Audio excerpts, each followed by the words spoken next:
Okay, so for this conversation, I've added my otter to it, and hopefully it works out okay. Because I think it's going to be a little more difficult to record and put down how we feel. So essentially, there's two sort of big questions, and this one goes into kind of what you were talking about, Stella, is what is the ideal management representation and governance structure and cycle of the DAO? So things to do with this are like, what are the working groups? How do we choose leaders? How often does somebody like Stella as a lead steward rotate in and out? Like, what is their longevity of term? Things like that.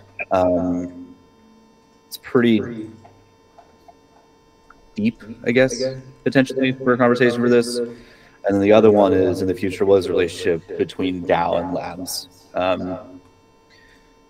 So based on those two things, and Stella, you're interested in kind of defining contribution roles, maybe. We're already going. Yeah, I like it. Yeah, no, don't think this of too precious. I'm just popping this in because obviously, you know, in Alana, everything is much more simple because we don't have an unlock labs, right? It's not even something that exists. But nonetheless, you know, we've been defining these different levels of contribution and to kind of like try and keep it as flat as we possibly can from the get-go, essentially. And so the navigator role, which right now is also me in Alana, right? So kind of very similar to the lead steward, essentially is a role that eventually should merge down to this level of Nucleus Guardians in Alana. Nucleus Guardians, not so much different from the DAO Council, made of the leads of different working groups, essentially, right? And under there is Nucleus Specialists and Nucleus Apprentices.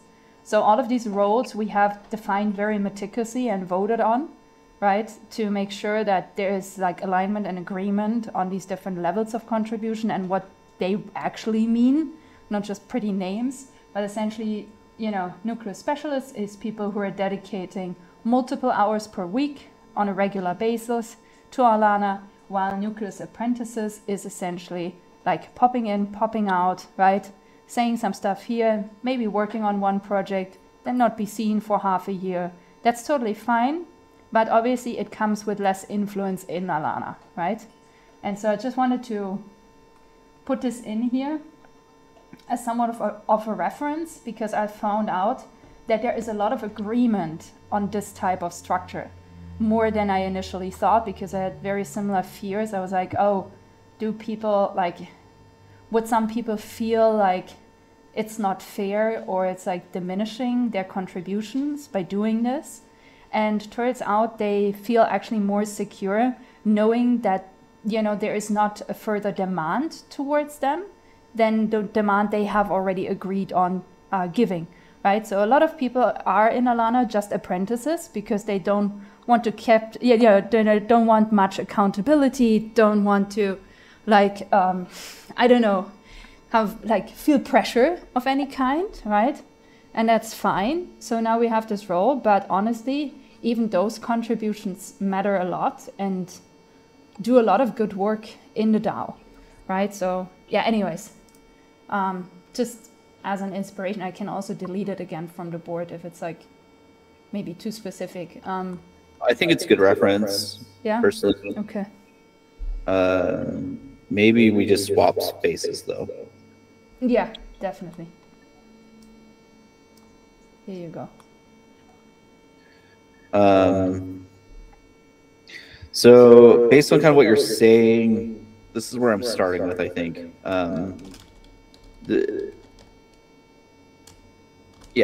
So more descriptive rather than like role specific.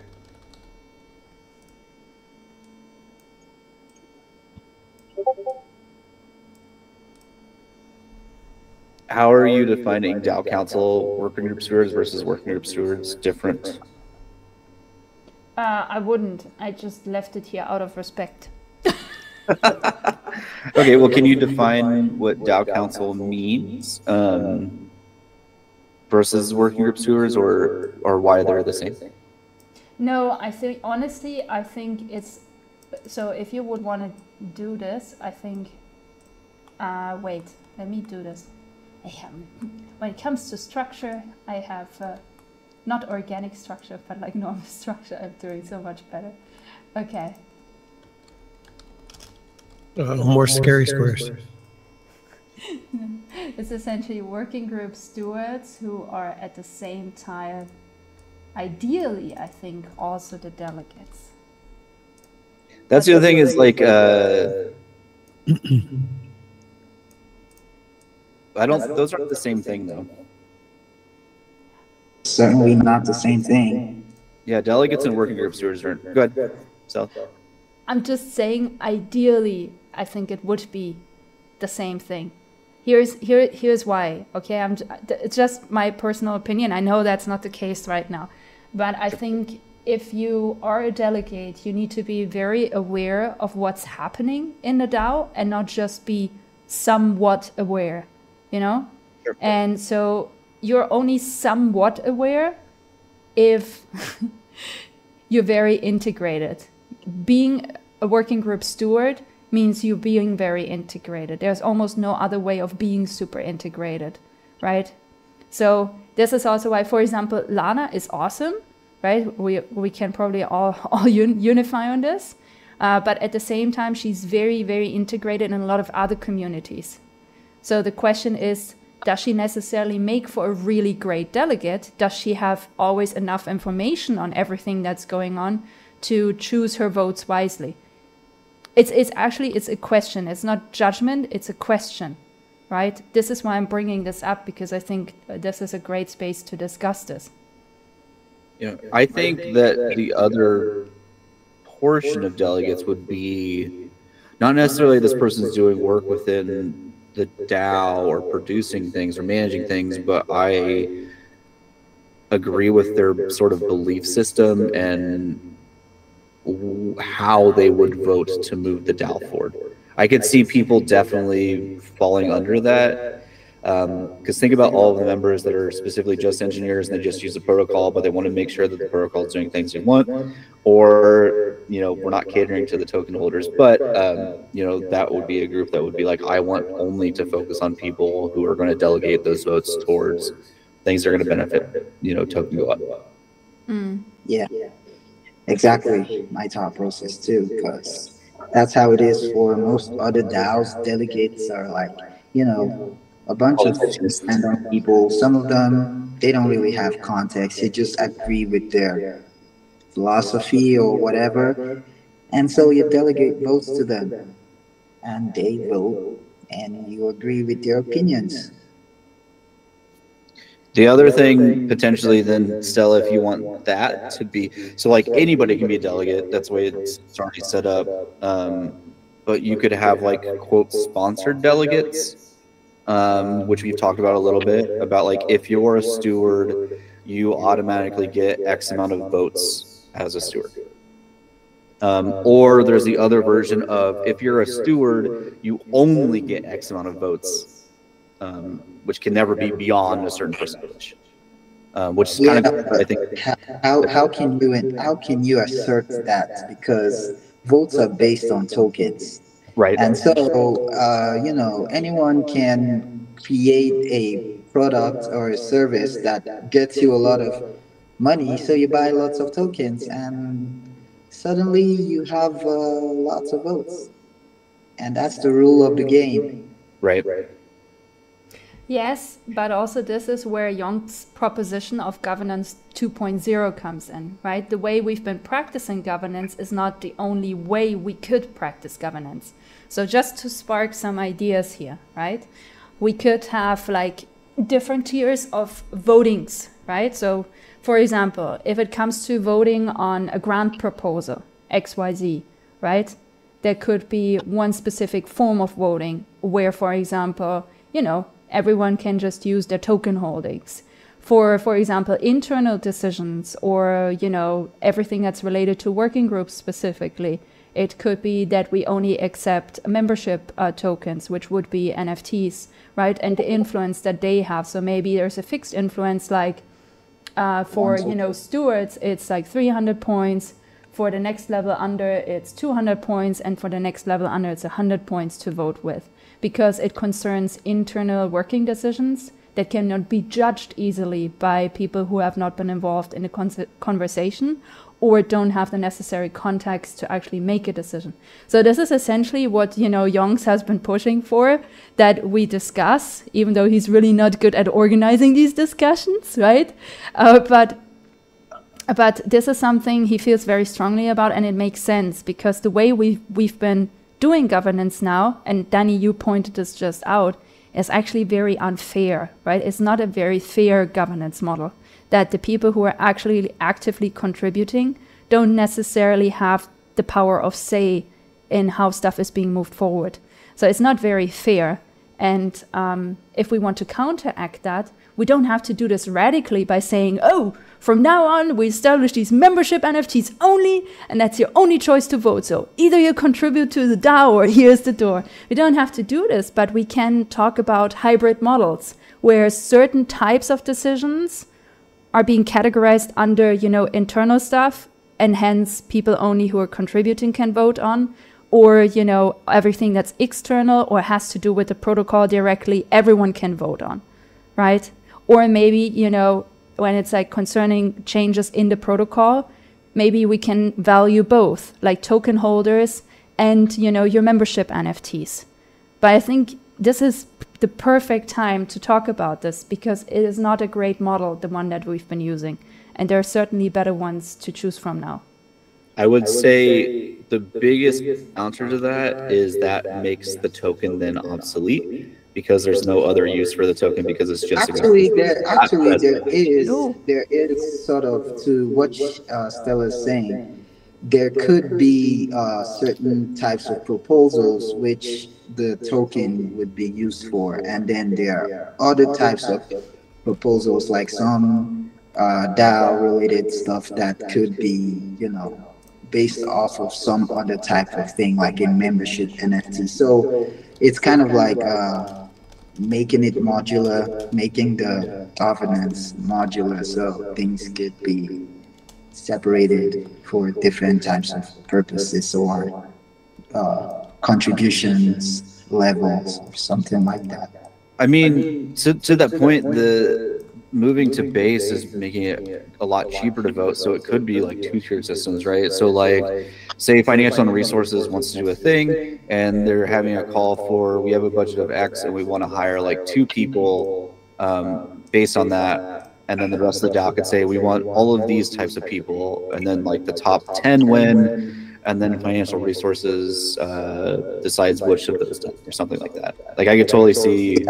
Yeah, a little tweak though. Maybe the DAO votes on the budget, like the total budget, and then the financial team gets to decide the actual people or whatnot. Yeah. So if the DAO approves the budget, then it's up to the finance stewards to make the decisions on how they're going to do. Is this not dissimilar to how HATS works? Is like role-based Yes. litigation? I mean, and that's what I was going to suggest too, is like, there's no everybody should vote on every single thing, right? Like there's too many things going on, especially as we grow and grow and grow, where the only people who should vote on the necessary things are the people in those working groups. Or if you can be a part of different working groups, but you can only be a lead on one of the working groups, right? So like you only have one lead across the board from each working group, but you can be a part of like 2 or 3 of them.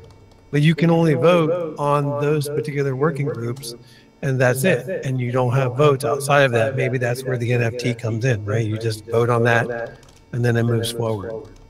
Because otherwise you lose context, you lose information, organizational knowledge, all of that stuff. Just Yeah. you don't have bandwidth after it gets bigger and bigger and bigger. So the technical piece of that then would be that the lead working group steward has an NFT, and the NFT has 2,000 up inside of it, and it's transferable.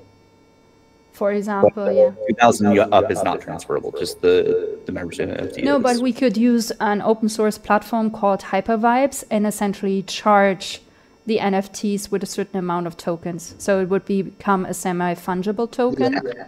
right? Yeah. I lined this out a little bit. It's not perfect, and I would probably need this needs much more work. But if you go a little bit down to here where I am, like it could be something like this, where it's proposal type 1 is low impact, right? Could concern grant proposals and partnerships. Low impact is probably the wrong naming, is what I'm trying to say. Sure. And for this, use token holdings only, right? Then medium impact, which is internal changes in working groups, is use membership NFTs only. And high impact, which is changes in the protocol or on the protocol level, would be use token and membership NFTs. So we could still make this actually much fairer than now and not neglect necessarily any group right now, any stakeholder in the system, so to speak. Yeah, I like this, but I see a problem in the way this is structured right now, because you know the if we do this, the token loses the value, kind of what Alex was talking about, because I see especially this middle column, very, I think that could work perfectly without much opposition. And you know, this grants part could potentially work as memberships NFTs, but you know, protocol changes and stuff like that, it's going to be a hard battle to not be use token holdings, because Wait, it's I going said no. This is like use token holdings. Sorry, I should have added and holdings and membership NFTs. So yeah, that would you create a require strategy where changes both to are the, accepted. it'll Beca- basically require changes to the core contract, the governor of the protocol, which is how things work. Otherwise, like you know how it works on Tally, it'll require changes to like the unlock protocol core contract, which is, yeah, so which is why this whole, you know, the protocol changes thing, it's probably going to be. So I think the first two columns could work using like the membership NFTs, and then the last one could, we could let them have their cake and do the protocol changes with the token. Well, so the membership NFTs, if it has tokens in it, you would be able to vote with that as well. You would probably have to vote Yeah, twice in the yeah, current but contract. basically, we're talking about the purpose of UDT or up tokens now, uh, totally shifting or losing some of its like weight because it's been taken away from it. But but if we why? do this, because like if you're telling people that they don't have that much power over the protocol changes, then it's a significant shift on in like, hey, how much is this governance token worth anyway? But if you're telling them about grants and partnerships and they don't have context, yeah, well, maybe I don't have context, so I probably shouldn't be voting on that. Internal working group changes possibly don't have context. Yeah, I probably shouldn't. But you know, protocol changes, I don't need context. I don't want this to go this way, and I have a vested interest of like $150,000, which I bought my tokens Sure. with. So I don't want this to happen. Can Yeah. I interject a little bit? What percentage of tokens are actually out in the world versus in the treasury? Not many. I don't actually know. I guess let me just like put forward like a scenario here. So let's say that quorum is 5,000. I know it's not, it's a different number than that. Let's say quorum is 5,000, and so we make sure that like there are enough tokens out there that all of the working group people have that many tokens to meet quorum, so that votes can go through. However, that amount is only 10% of the total allocation of tokens or something like that, right? So they don't have total power. They just have the ability to push things through if nobody else is voting. What are your thoughts in a scenario like that? So it doesn't really take away the ability for anybody to amass more than 10%. It just means that, you know, we can continue to do stuff. Yeah, but I don't understand how that relates to this exactly. because yeah, like that makes sense in like getting stuff done and moving things forward. It's kind of how why the delegates exist right now, because Right. yeah, but you know what we're talking about is like the purpose of the governance token. So if that's taken away, like I can see this to the But first and type 1 and type 2 but getting through Danny, most. why do you think it is being taken away? Because the only thing that would happen is that there would be possibly more voting engagement in the DAO. Well, I feel like it's taken away because, like, hey, I'm on this side of the camp, just so you all know, but I'm just telling you how I see it, right? So let's say I had tokens and I didn't have this membership NFTs because I am not doing all of these other things that would allow me to get them. So I wouldn't be able to influence the direction the protocol is going when we're talking about protocol No, changes. okay. I knew it. There is a misunderstanding. Okay. No, I see what you're saying. You're just saying that all tokens are available to be used.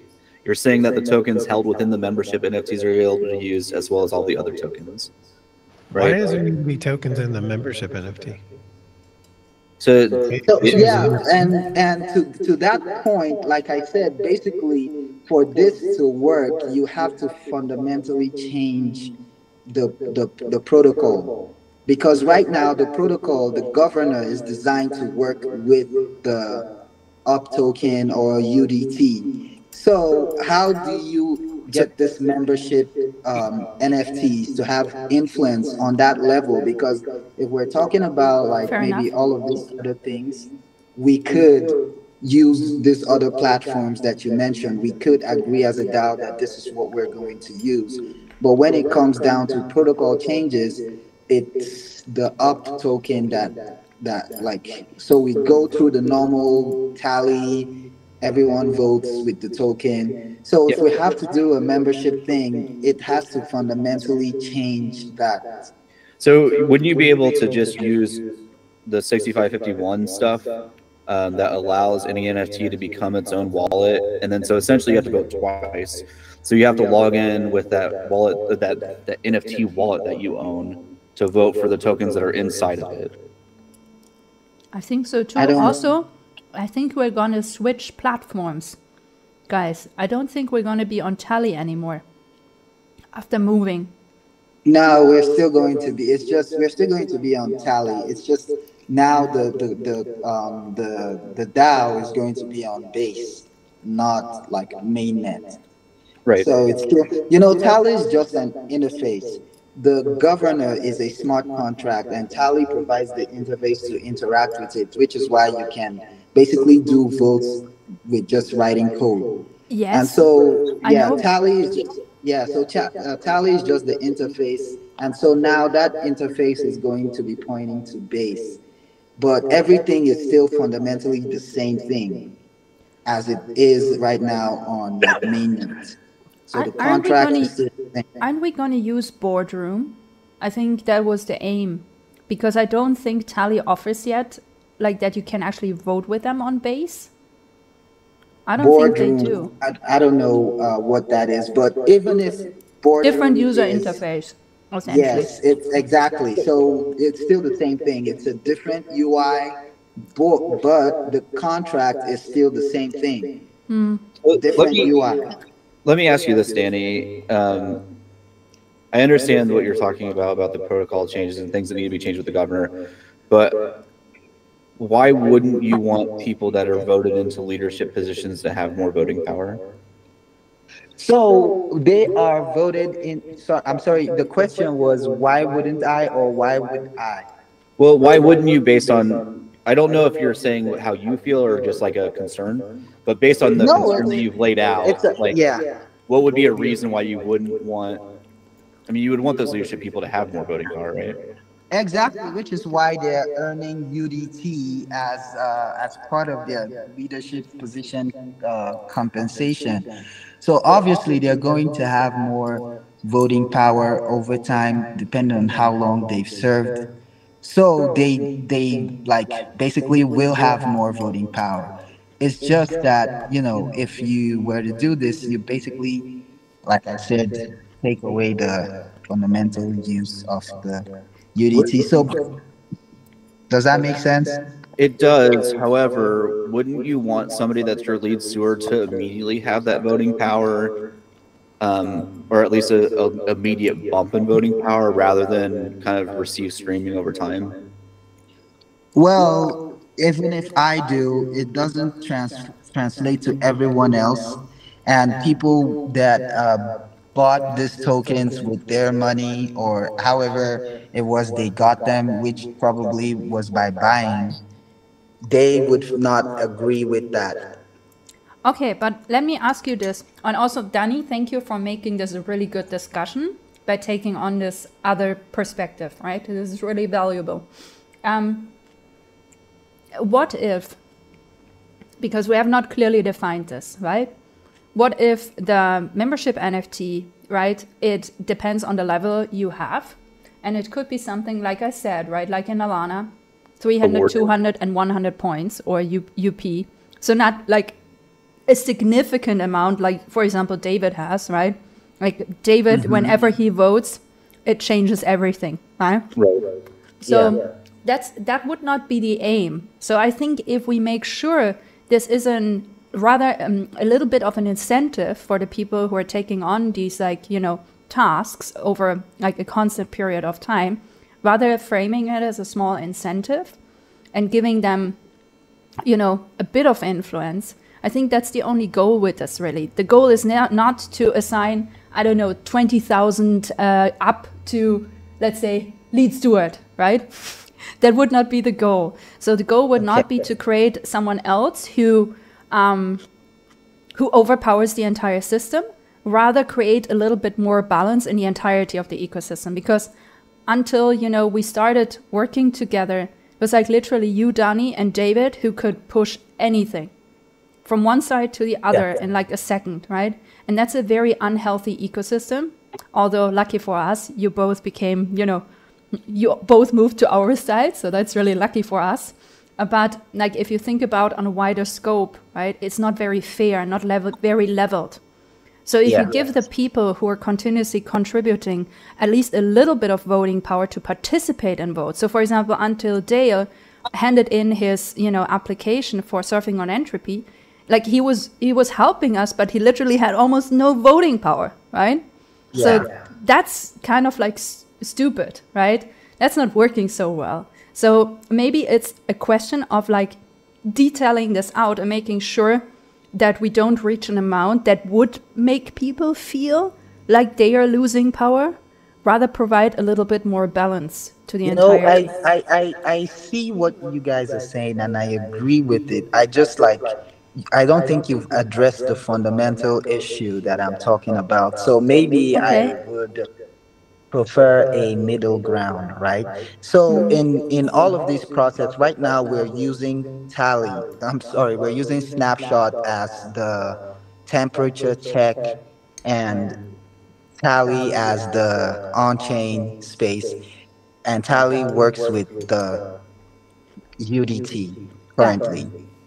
So if we were to use a different system instead of snapshot, which uses this method that you're talking about with the membership NFTs and the token to as the temperature check, where proposals that get passed there, the delegates are like obligated to vote what the voice of the people is. Like, okay, the voice of the people from this voting system says we want X, we want Y. And so delegates have to vote what the people want. That's basically the purpose of delegates, right? Yeah, But exactly. they could do whatever they want, but most of them will do what the people want.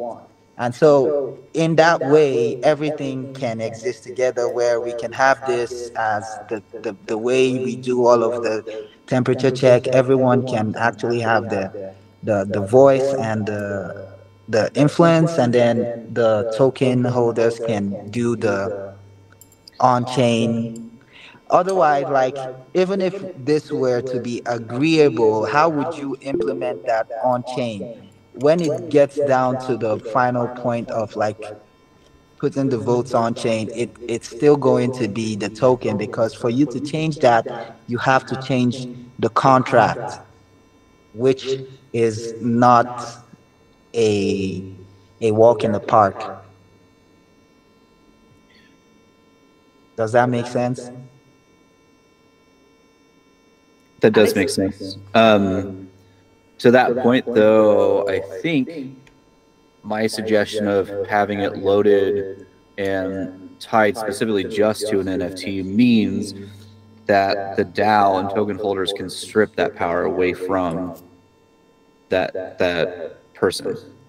Whereas if we're just awarding them tokens, you can't take it away. So if somebody gets awarded so many tokens for being in a role, and they start doing heinous things as a leader, there's no way for us to remove that voting power away.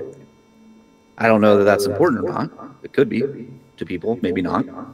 I mean, honestly, Unlock Protocol would solve all of these hassles for us, because exactly. it's essentially...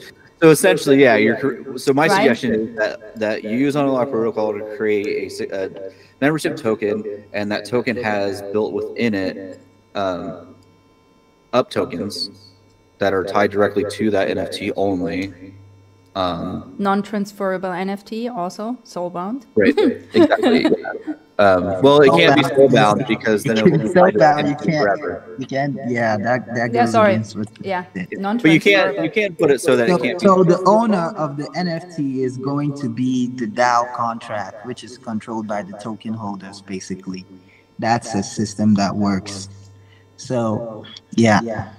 I don't know what you guys think about that. So if someone starts doing something that's not right, the DAO can basically vote to transfer the NFT from that person to someone else. Yeah, either the or just treasurer expires it. Or just expires it. That's also an option. Can it expire and release tokens? That seems like a more complex.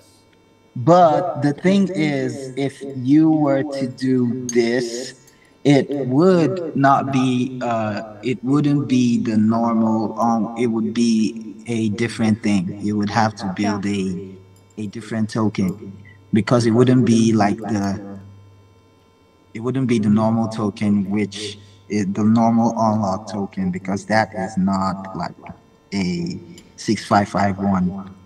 Right. That's an ERC 721. Right. Yeah. Well, I think any ERC 721 can become, you have to make it that way. No, it's not. It's not exactly like that. Like 6551 is like a different standard, and you probably have to do something else to make, maybe to like get your 651 to. But I don't know what was the thing you mentioned earlier. Was it hyper? What was it you mentioned, Stellar, about the platform? Hyper Vibes. It's a thing. Wait, I'm gonna send it in the chat. Yeah, so that platform sounds like something that could work, where we could assign a bunch of tokens to any NFT we make with Unlock, and then we use that platform to do all of the voting and all that stuff. Like, we agree that's what we're using now, and everything works fine. So for like basic proposals and all that stuff, we can have it there with token and the membership NFT working together, if that's possible to set up with the platform. And then nothing has to change with the unlock contract, and everyone is happy. Honestly, we could do it much easier, because you brought something up before, Danny, that makes a lot of sense, right? Essentially, he's right. Even though, our little token holder friends, like, they are not giving much of a crap. But the idea is really doing temperature check of the people, right, on Snapshot, and then vote accordingly on Tally, which obviously, is not how everyone sees it. But that said, what we could do is we could, just to get started with a more leveled system, is we could start by just issuing membership NFTs, assigning a pointage. That doesn't have to be the token, by the way. can just be points. This is a strategy, a super easy strategy you can set up on Snapshot, right? Where you, aside from essentially the UDT, you accept these membership to NFTs as well, and as you know, bringing more voting power into each proposal. So that's also something we can do. Then we don't have to touch the contract at all, but get more diversified voices on each proposal. Also, yeah, I mean, right? if we could do that on Snapshot, great. If we can't, then maybe we could use this platform, and it's basically the same thing. But if we can't have such hybrid situations, I see that working out, because I don't really see how that's gonna fly past token holder community, telling them they're not gonna be able to do much with their token. But they would still be, right? Because we're not talking about thousands of points. We're talking about a few hundred points, essentially. But if it's not going to change, what if I were a token holder and I put my tokens to a no on a proposal, and all of the points thing that you guys got going on doesn't have enough power to make your yes go through, then it was really meaningless in the first place. It has to be enough to change the course of action for that Yes. proposal. You But guys just say yes. But like, And then- just think about it. If it's 3 people who could potentially already generate 1,000 points, right? Then it actually has that potential. If enough people, enough representation across a community unite on a yes versus a no from one token holder, right? It actually Yeah. does have that power. So this is why, that's why I think it's so Yeah. important. And But- so what if when it comes down to tally, I say, you know what, I'm just gonna go vote no. It's still going.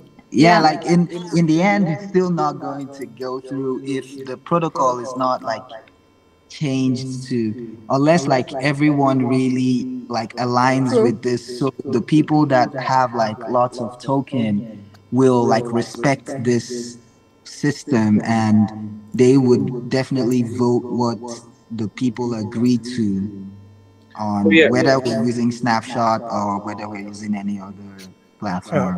So you're also using social construct to say, like, if the lead steward token is voting yes on this, like, you voted them in. If you're voting against that, then that like means something. But Dale, sorry, you're going to say something.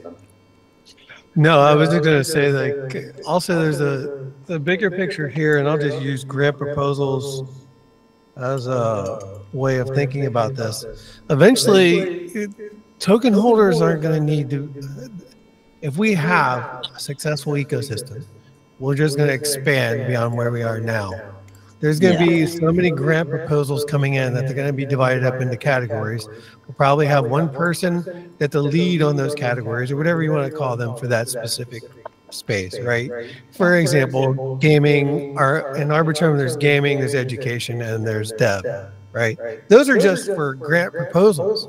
What do you think any of these token holders currently or have time to even vote on those sorts of things? Like, so why even present that sort of option there to that specific use case, right? Like, why are we having token holders who are going to hold on to their tokens? They're not going to delegate them, some of them, because they want to have that influence. They're not going to pass them and delegate them to somebody else that's not here. They want to be able to say, those are mine, I want them back, and not have to go through any hassle.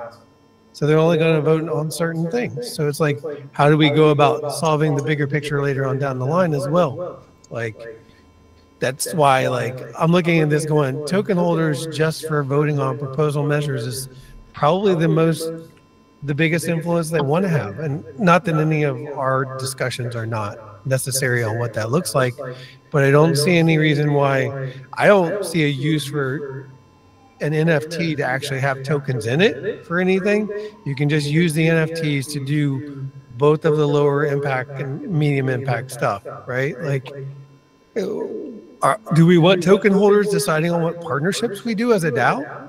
Like, I don't know. I'm just like throwing like things that. No, it's same as me, about. right? I threw some ideas on the board to get this discussion started because you can tell it's a good one to have, right? Because it's very, very unclear.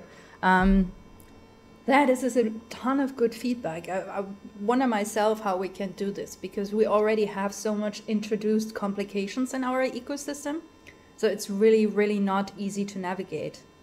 But I'm sure we can come up with something. Alex, well, what did you put there together? What does it I'm just like putting down thoughts. So essentially, like this is basic math, not proper for what we're doing, but something like the lead steward has 5% of the total voting power, and then the stewards together hold 10%.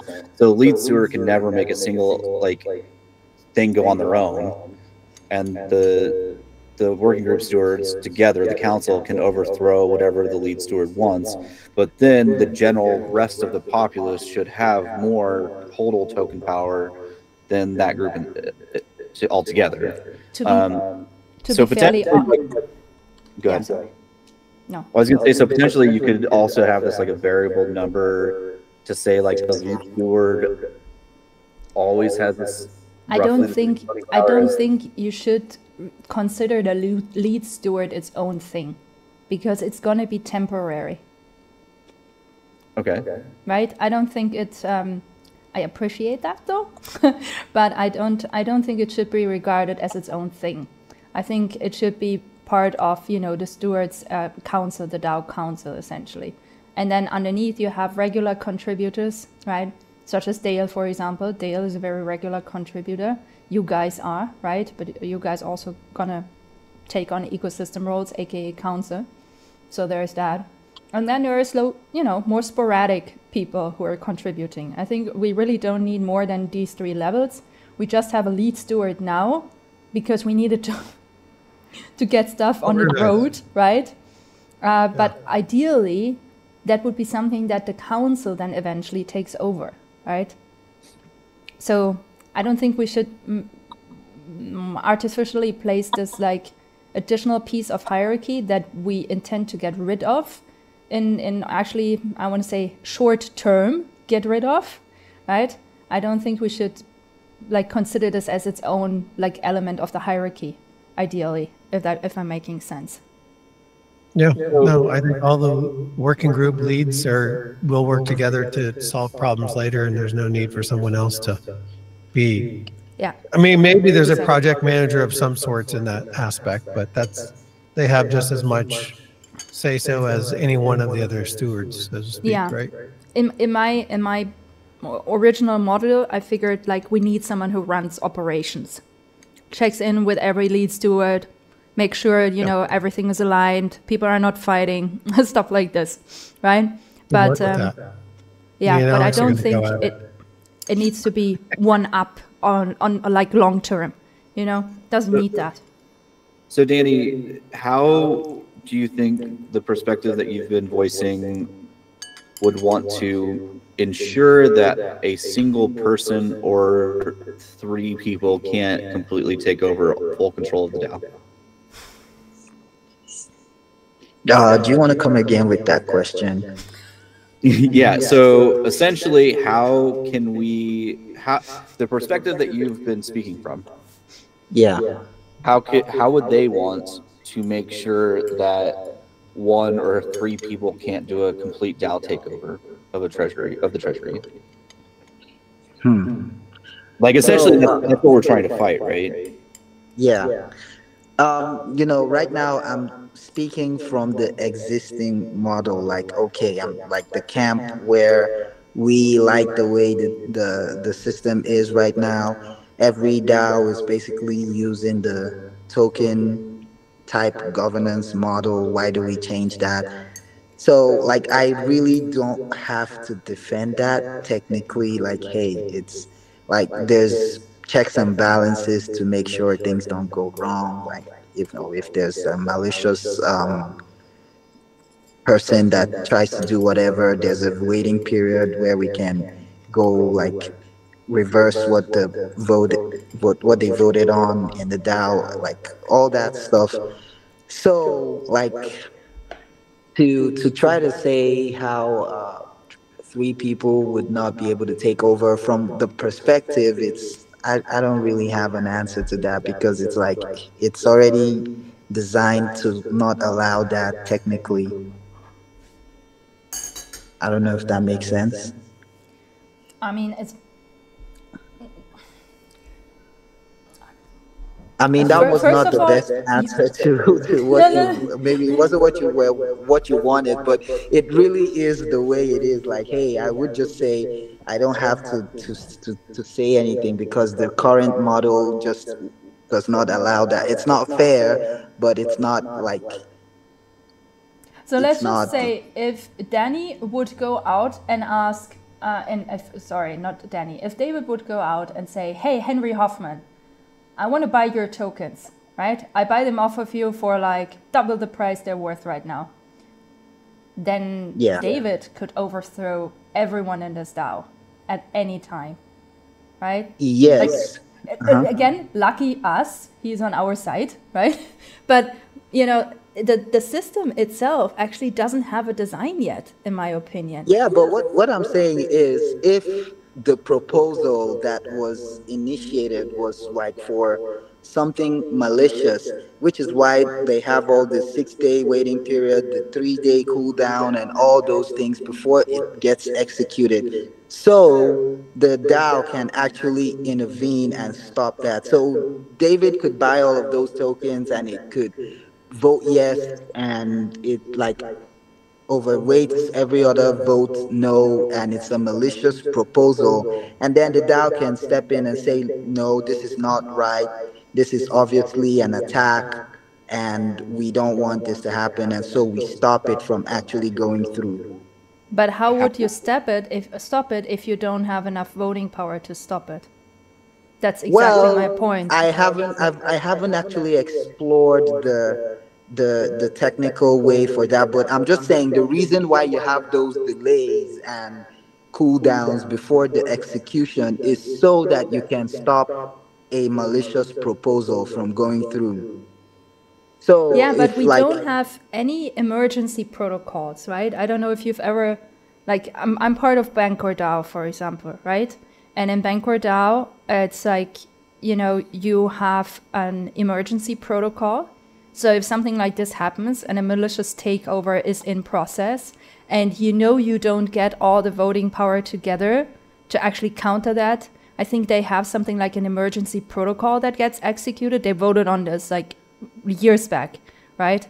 Where then, you know, a special wallet from the DAO can actually sign in and completely overthrow a malicious attack by voting against it. I think some of what works like this. We don't have anything like this as far as I know. I don't think I have the information, but someone like Julian would. But I do know that there are other delegates that aren't really actively participating in Yeah. normal governance processes that the Unlock DAO, Unlock Labs gave tokens to as delegates and whatnot.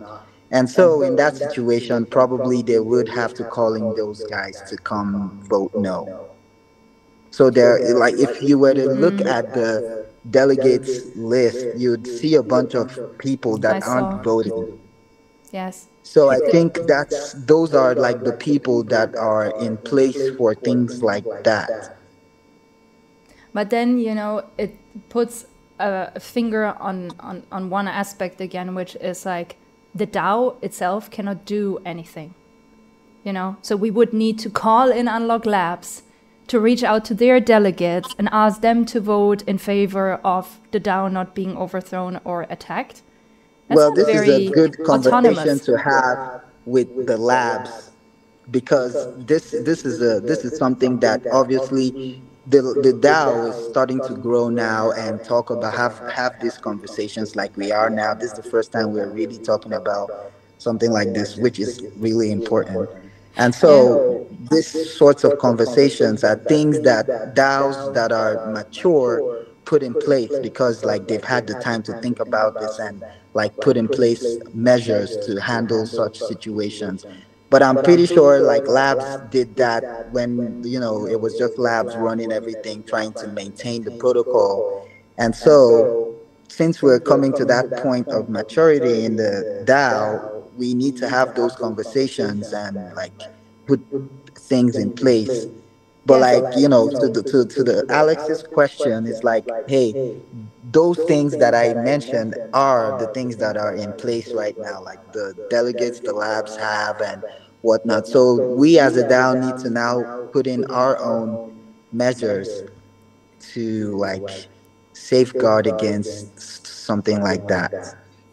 So that was the first piece of what is our relationship with labs. So I feel good that we have at least one thing in that topic.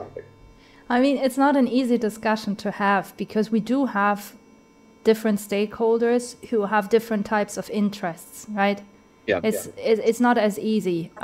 So it's good we're having this now. So to this point, because Sally and I had talked about, like, is it possible to wrap this in the next 2 meetings? So next meeting, next week, is specifically, and until it's done, discussing and presenting a proposal of how the relationship is between DAO, labs, and the foundation. Yes? Maybe we need to invite someone from labs to be part of this because we cannot completely have that conversation without them. No, this is what the DAO wants the relationship to be, and then they get invited to the conversation, and then we have Yeah. Okay, yeah, that makes sense. Yeah. Right. So it's not like we're just going to tell them. It's us to be able to have a conversation of like, what do we think we can do? So for instance, like an emergency thing, like, can we like handle that right now? I don't know. You know, those, yeah. Yeah, I think this it's the beginning of the relationship kind of thing, right? Like, it's like, what is this? What are we? What are we now? Are we friends? Are we lovers? Are we business partners? Right? Yeah. No, I think this is really, really good because the more clear we are on what we can handle and what we think is important, the easier this conversation will go with them, right? The more they are left to decide or maybe also to dictate, right? Maybe. Yeah. The less unequal this conversation will happen. And that's not really how this should work. It should happen more or less on eye level, I think, because we want to be an autonomous, right? DAO, autonomous organization. So that means also having these conversations on eye level is important. Yeah. I would say that also this idea of DAO council and voting power, potentially labs at some point does move into that role, right? Yeah. Because I know that they don't want to be in charge of everything anymore, but like, you know, do they want to completely exit the relationship? Probably not. Maybe, who knows? Who knows? Right? I don't know either. I mean, and with a 3-party system, you have better checks and balances. Just saying. True. That's right. Yeah. Guys, such a wholesome conversation. All right. So just to wrap up, I know we're a couple minutes short. Does anybody have to go now? No, okay, cool. So I wanted to ask your guys' ideas about, just really quickly, what is the best way to present this like adventure plan roadmap thing to the DAO in a consumable way? Because I don't know that right now it is. And I also don't know that I want to create like a 20-page document outlining which each of these things are and how they relate. No, but I think this is easily a task you should, first of all, you should give this to me. I think that should not be your job, right? Sure. Summarizing this part. You can summarize the part on the original mission and vision, right? And maybe write a few lines about how we got from A to Z. So it's very clear why you're asking for what you're asking, right? That I think makes sense. The roadmap, I would encompass and create a document out of, and essentially do ideally probably a timeline and get back to you guys about your comments and feedback. Does that make sense? Yep. Yes. I would say that I probably should work with you in that, I think. I think so too. You have my Calendly. Please book. God. How much time do you have?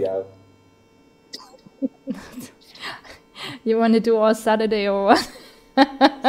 No, this is not, you know, I've done this so many times already for Alana, refining these pieces of data and make them more digestible for people. I think we can pull this off in actually quite a short time. Like definitely not as long as you might think right now it takes, right? Especially if you're doing with two people. So. Yeah, basically I think I want a visual representation of this that can be potentially manipulated, i.e. like Rostov, etc. Maybe Charmburst has something like that where it can be displayed that way. Maybe not. Charmburst is really more like Notion in that sense, not very visual, but we can use the presentation slides I already made, which don't feature the red anymore, maybe, and put it together in there for now. Sure. I mean, I also have like all the Adobe Suite and stuff too. So yeah, I think we can do this. It's not that crazy. Just book, and I will expand booking time. When do you think we need to have this done by, based on being wrapped up next week with the conversation with labs, and probably being able to present that hopefully during the DAO call on Tuesday, like the following week? The conversation with labs, let's see how this is next week going. But I think we could already start with the vision and mission and with the roadmap. So I think having vision and mission, visualization and report done, and the roadmap in the next 2 weeks would be great. Sounds good. Yeah. Okay. Essentially, we have a week and a half to meet and do this. So yeah, exactly. No, we're both busy right now. So need any AI help summarizing any of that document? I can toss in my skills for that as well, just for the record. What do you use presently? Actually, I need to turn my otter off to that point.